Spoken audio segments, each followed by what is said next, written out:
Hey, what is going on, everybody? Welcome back to another episode of Halftime with Bizzy. Today we have a really cool guest joining us who goes by the name of Slimek. Slimek has been involved with not only creating two Danger Zone maps, Frostbite and Vineyard, but also creating a skin, the Scout Azure Glyph. It's not every day that you hear somebody creating multiple maps and skins, so it was pretty cool to have Slimek on to come and talk about his journey through Counter-Strike. We're slowly but surely approaching December, which means that we're going to be doing a giveaway for every Friday of December for every podcast episode that airs. So make sure you stay tuned for that. If you're new to the podcast, we drop episodes every Friday. The show is now available on Apple Podcasts and Spotify, so you can pretty much get the show anywhere you need it. Without further ado, we're going to get right into today's episode, everybody. Make sure you like, comment, and subscribe, and shout out to Slimek for wanting to come and join the show.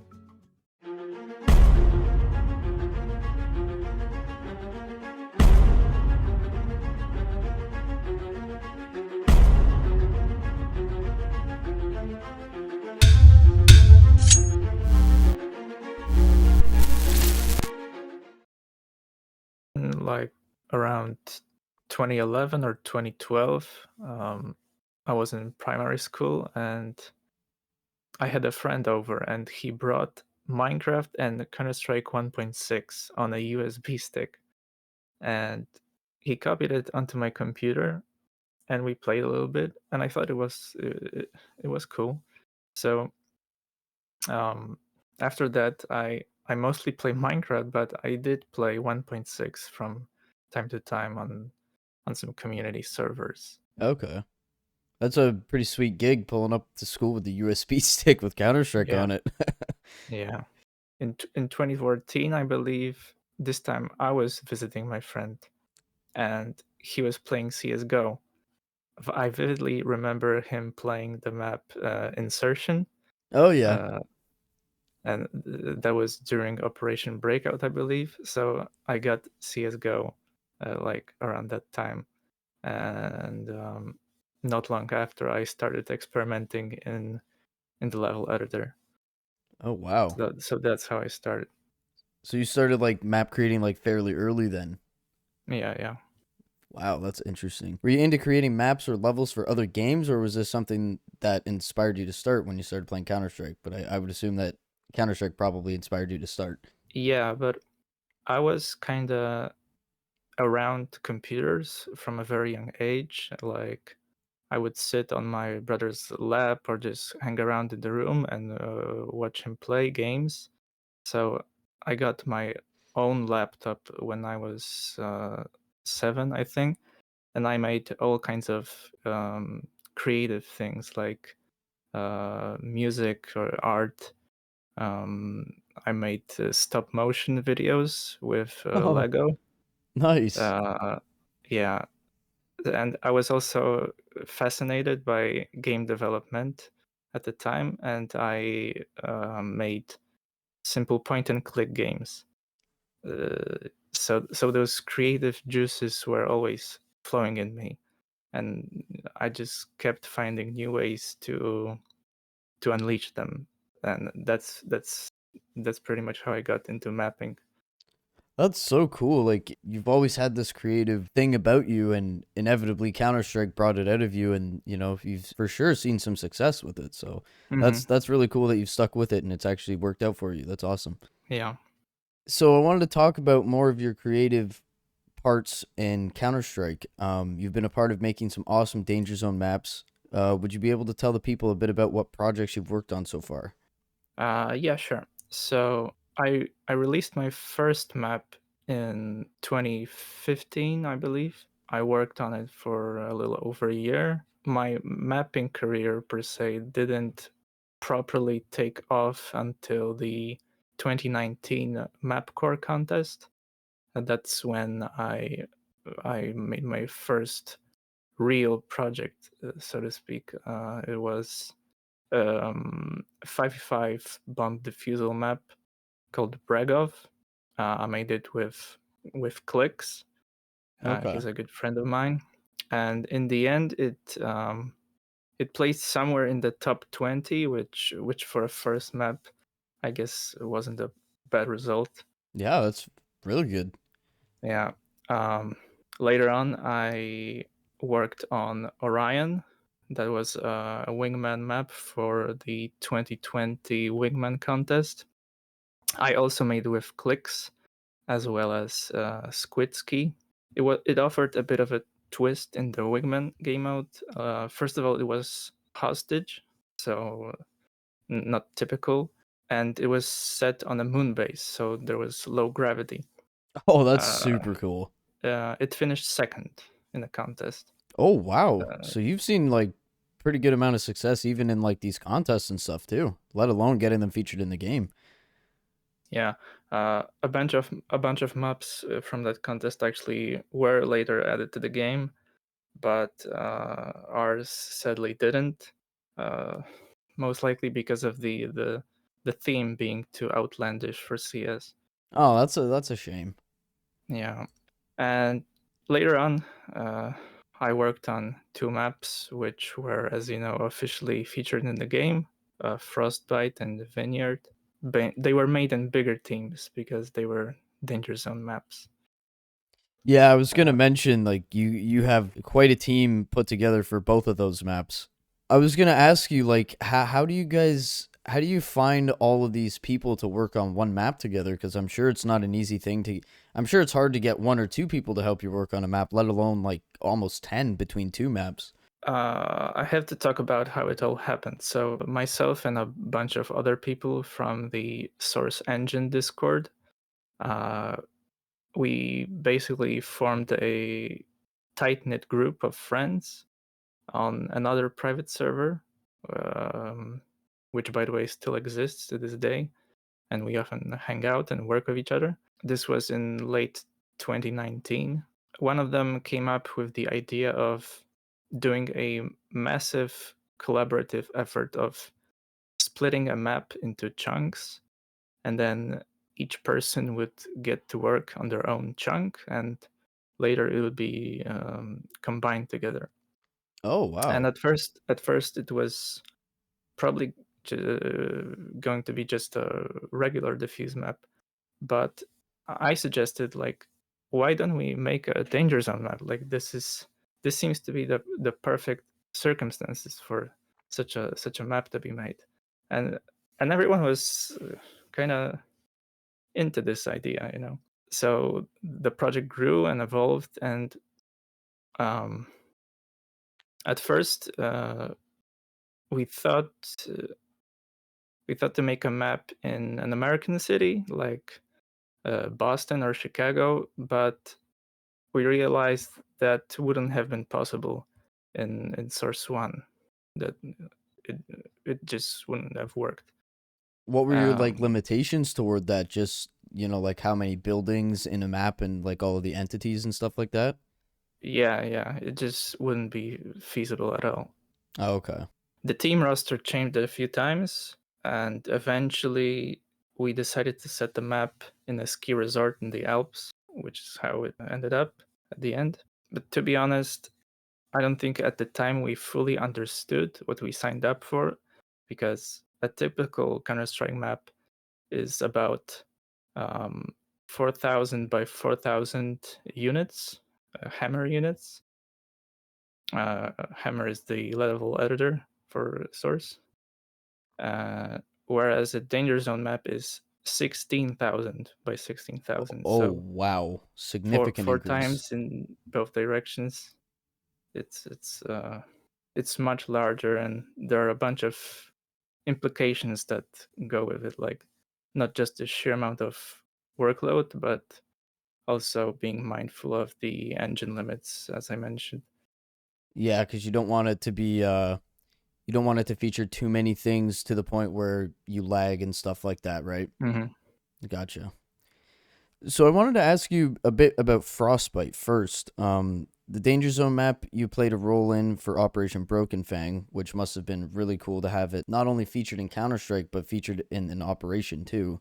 Um, was this like an intimidating project to work on since Danger Zone maps are, 4 times larger than your typical map, as you stated? Yeah, like as I said, at first we didn't really realize how big the undertaking would be. And there were many moments of doubts. We pushed through, and eventually we finished the project in about 8 months, if I recall correctly. I wouldn't say it was much longer than a typical project, but at the same time we had a lot of people on it. I guess it kind of balanced it out a bit. When you look at every aspect of that map, like, or any danger zone map for that part, 8 months to complete that, like, I'm sure that's a quick amount of time, even with the team that big, because like there's just so much involved. Like, when you're playing the map, you can see how much work has been put into it, but you don't really know how much work's put into it unless you're the people like creating it, or you're another map creator, so you kind of have an idea. So like 8 months I feel is pretty good for that, and to overcome the Hmm. doubt and then have your Yeah. project actually get featured in the game alongside many of your project mates, that's, I'm sure, felt really good. Yeah. So then in the very next year, in 2022, again, you had collaborated with multiple creators to, be a part of creating another Danger Zone map, which is obviously Vineyard. What was it like working on this project? Did you find it challenging at times, or was this something that was relatively easy since you had history making a Danger Zone map the year before? Uh, yeah. When we found out that Valve was interested in adding Frostbite, we started thinking about our next project. The fact that Valve was willing to add Danger Zone maps to the game really motivated us because that wasn't really a given. And we felt like we could repeat what we just did, but better and more efficiently. Or so we thought, because in the end, it took as much time as Frostbite. We were definitely more aware of our strong and weak points. We did a lot more planning that time around.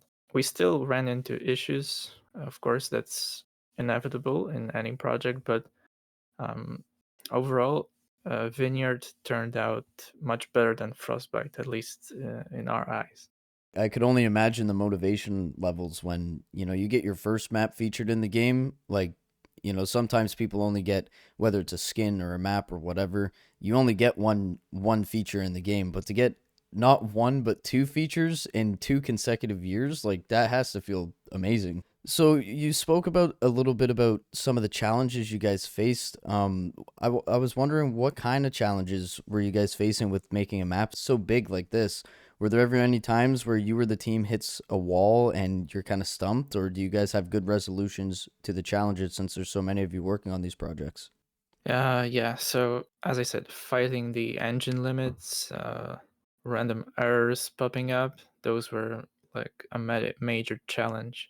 Source One really wasn't made for a battle royale type of game mode, and it really is a miracle that it could run. To be honest, I'm pretty sure we were the first to encounter certain issues, so there wasn't really anyone available to help, to tell us potentially what to do, Oh, wow. and we had to troubleshoot on our own. There were times during the development when we were stuck creatively, or we were lacking direction, or sometimes just everyone was busy with real life stuff. So oftentimes I was the person who would figure out what to do to get unstuck and to bring the project closer to the finish line.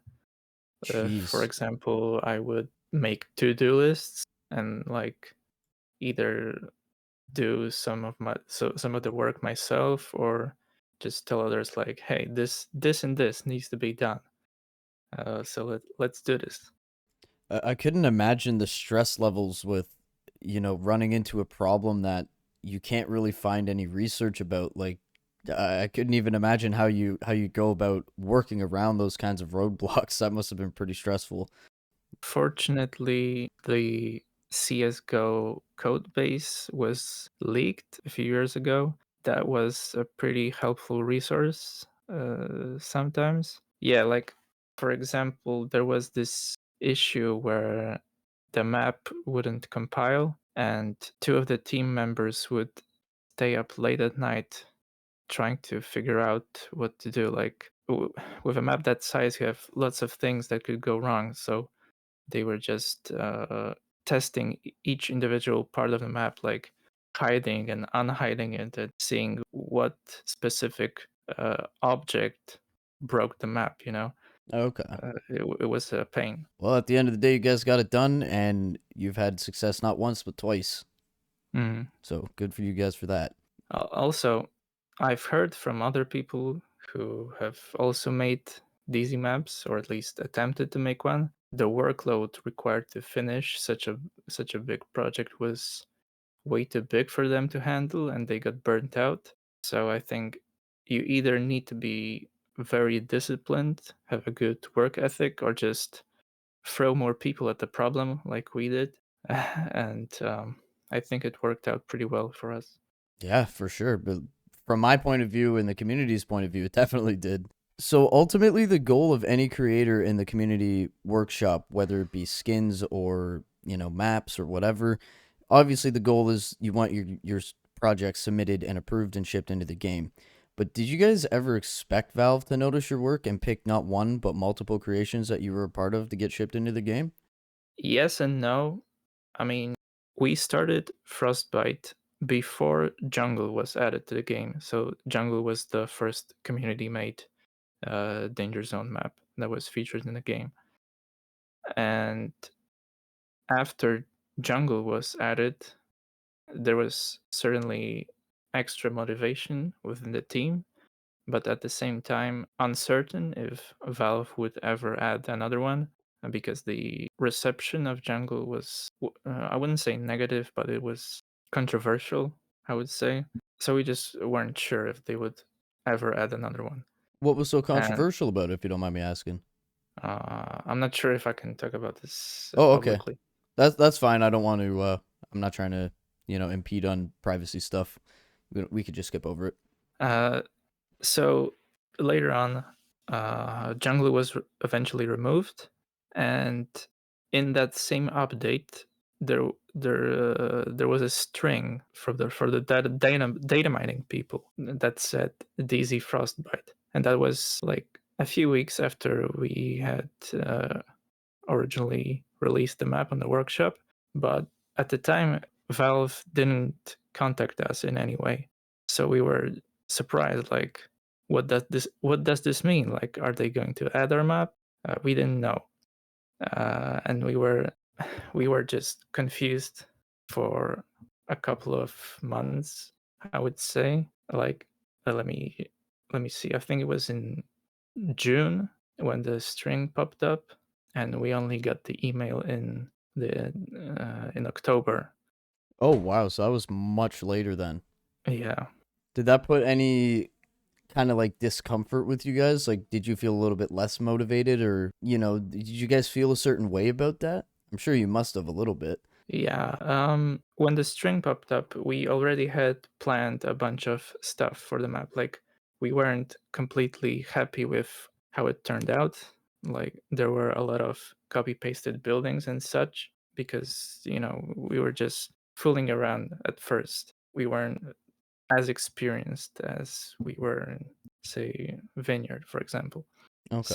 So we had already planned like a bunch of reworks of certain areas of the map. This when the string popped up, that definitely gave us extra motivation to do those reworks and kind of try to impress Valve even more. Yeah, eventually the version that was officially shipped with the game was a few times better than the original version.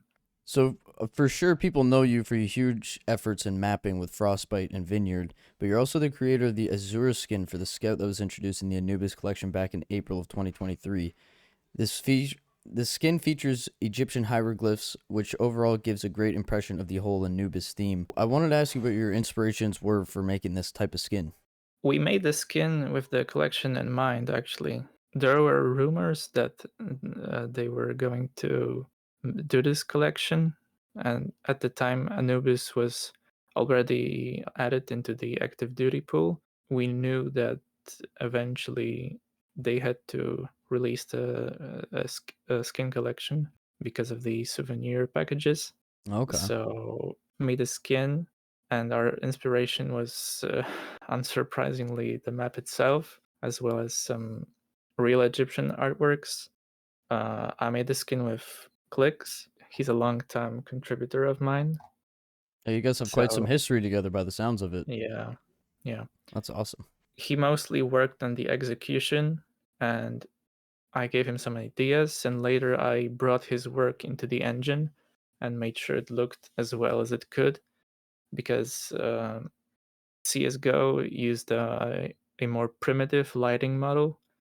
So making things look like, I don't know, gold or metal was much harder. Also, if you've noticed the workshop version of the skin, it had gold elements and some like mummy bandages on the handle, Oh, okay. and Valve decided to take that out for the final version, and they made Ah, the gold into copper. they thought it looked Uh, too good, so they had to nerf it or yeah, I something. guess. Yeah. Oh man, that's a shame. But like, how long does it? So a danger zone map obviously is a huge project, as you said. It takes about 8 months. How long did it take for you guys to like make a skin? Like, is that a relatively quick process for you guys? Yeah, that's a much quicker process. Like, I don't know. It this skin took, I think, I don't know, 3 weeks maybe. What? And yeah, Holy. so compared to a map, it's quite a difference. And That, there's also a huge difference in the money you get compared to a map. yeah, But for sure. that's But another story. must have been a pretty quick paycheck. Like, that's pretty damn impressive, man. Yeah. So when you look at everything you've done for the Counter-Strike community, the past 3 years have been consecutively successful in regards to getting something created by you shipped into the Counter-Strike game. How does this feel to look back at all of your successes so far? Yeah, it feels great. It's amazing to have been able to leave a mark on Counter Strike's history. Um, I'm really grateful to Valve for those opportunities, and to my collaborators for doing all those things with me. Although I gotta say, and I think others who have also been featured in the game would confirm that the first time is the most special one, and every next time is just business, like, Yeah, you kind of of get a course little it desensitized. still feels nice, but it's just not the same. Yeah, that first one, especially being a danger zone map, something that you took so almost an entire year on working on, like that had to have felt like cloud nine. Mhm. So Yeah. how has your life changed or been impacted at all after all of your hard work has quite literally paid off? Has like any dynamic of your life changed at all? um hmm. It gave me a lot of confidence in my abilities, for sure. um it made me want to mm, potentially pursue a career in game development, although I don't know how that will turn out yet. But the things I've done look pretty good on a portfolio, so there's that. Um, but I assume you're also talking about the financial aspect, if it changed my life, and You don't have to get into specifics like I'm not trying to ask you how much you've made. I'm just in a general light, you know what I mean? mhm. Well, mm, I'm treating it as a financial cushion of sorts, and I'm just keeping the money for a rainy day. That's the right way to go about it, man. Good for you. Yeah, thanks. Do you have any other projects in the works that you're able to kind of share a little bit about, or are you kind of just kicking back and chilling after a good successful run like you've had? Yes. So recently, we have released a map called Eden, uh, set in Edinburgh. I'm not sure if you've seen it.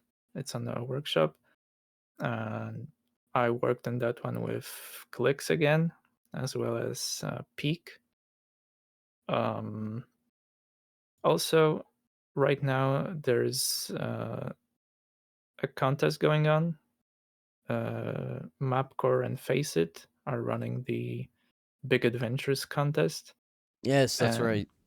yeah, and my map called Palacio is in the stage 2 of the contest because they've split it into 3 stages this time. Wicked. So the first stage was for layouts for gameplay only, and the second stage is for getting the map pretty much finished, and then the third stage is for the top 10 to get some extra polishing. So I, my map called Palacio is 5v5 bomb defusal map, and I'm making with clicks again as well as Kochi. Um, I'm not sure when this episode is going to be released, but right now it's available on the Faceit Hub, the MapCore Faceit Hub. So uh, it will be in the rotation until the 18th of October. Yeah. Right on. Um, and also, I have an old Wingman layout of mine called Rooftop, and it's currently being worked on by Marius. He's doing the visuals. So that should be coming out soon as well. Perfect. And that'll be available on the Steam Workshop, obviously. Yes. Right, perfect. So the people will have to look out for that one. All right, man. So thank you very much for your time. It's been a pleasure getting to learn about your history and your contributions to the game that we all know and love. I like to leave the guests to run the outro of my episodes, so feel free to tell the people listening whatever you'd like. Yeah, thanks for having me. And I want to say that I appreciate what you do. I think it's important to showcase this part of the community and talk about people who are literally building it, and all the positive things which are happening in the Counter-Strike world. Because all the mainstream media, Twitter comments, subreddits, they're all full of negativity around the game Yeah. nowadays. So I think it's great. It's great what you're doing, And thank you very much. and yeah, thanks once again.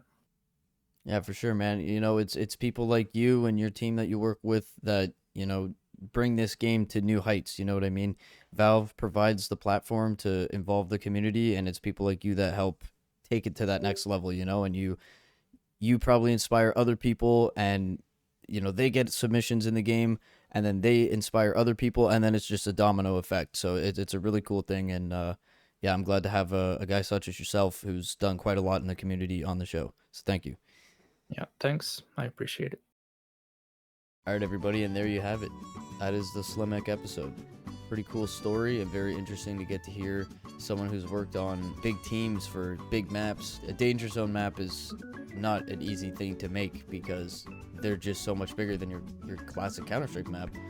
Classic Counter-Strike map, I'm sure, is still pretty hard to make, but when you got to get a team assembled of around like close to 10 people, I mean, that kind of puts it into perspective on how much work that they actually have to do. So hats off to Slimek. Much respect for coming out to the show. Make sure you guys are liking, commenting, and subscribing. It means a lot. It helps me out, and it doesn't cost you anything. Much love, everybody. We will catch you next Friday on another episode of Halftime with Bizzy. Till next time.